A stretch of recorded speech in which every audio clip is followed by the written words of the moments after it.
So everything is solar powered, basically. That's what makes bacteria and things that live underground and in extreme heat so really extremely interesting.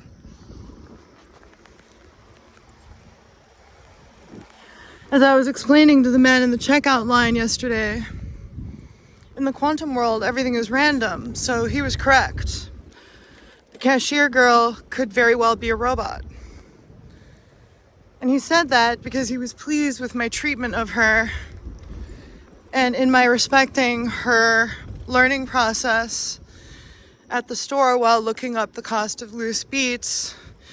Albeit, I did have to nicely correct her and explain to her that loose beets are not bunches of beets, and that the loose beets I was getting was at least bare minimum $1.50, and they turned out to be like 38 cents or something.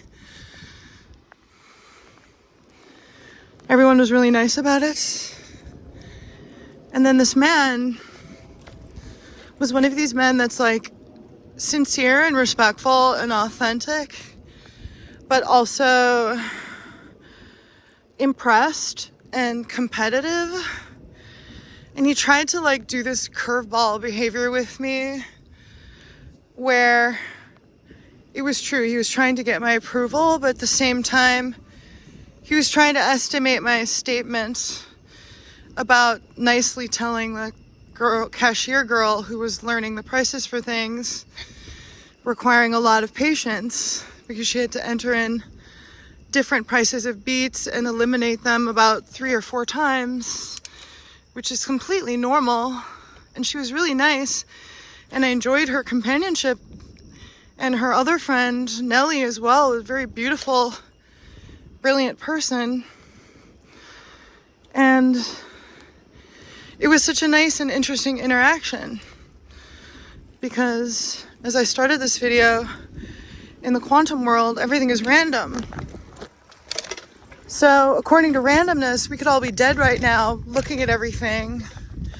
And since everything came from smaller than an atom and everything is egalitarian bacteria, so you simultaneously have free will, but there's an order of limitations you're either aware of or that you're not aware of.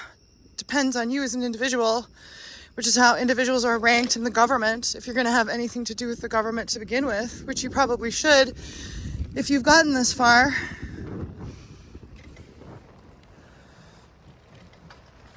And so, as it would suggest, because everything is egalitarian bacteria and is solar powered, and there are quantum effects in the sun that we don't understand fully yet, and water is older than the sun, and even tardigrades that need to be reanimated after 10,000 years rely on a little drop of water here every now and then. And then there's the genomics, artificial intelligence genomics of tardigrades.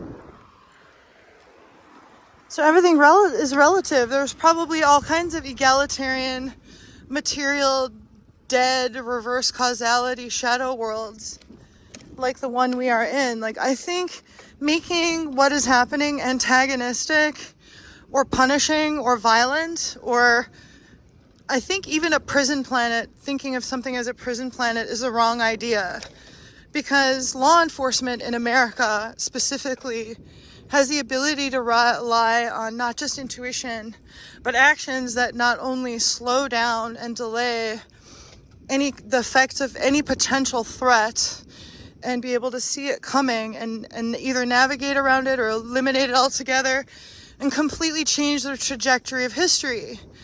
And that's what Newtonian history is. And there is no war between history and Newtonian history because history is impossible, but that doesn't mean it didn't happen.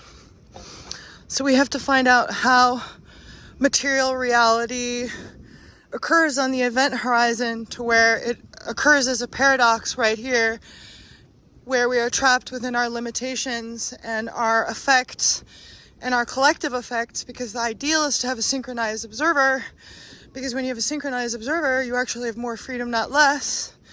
And with more freedom, not less, you can study positive feedback systems. And that's what computers really are supposed to be. They're life systems. They're positive feedback systems.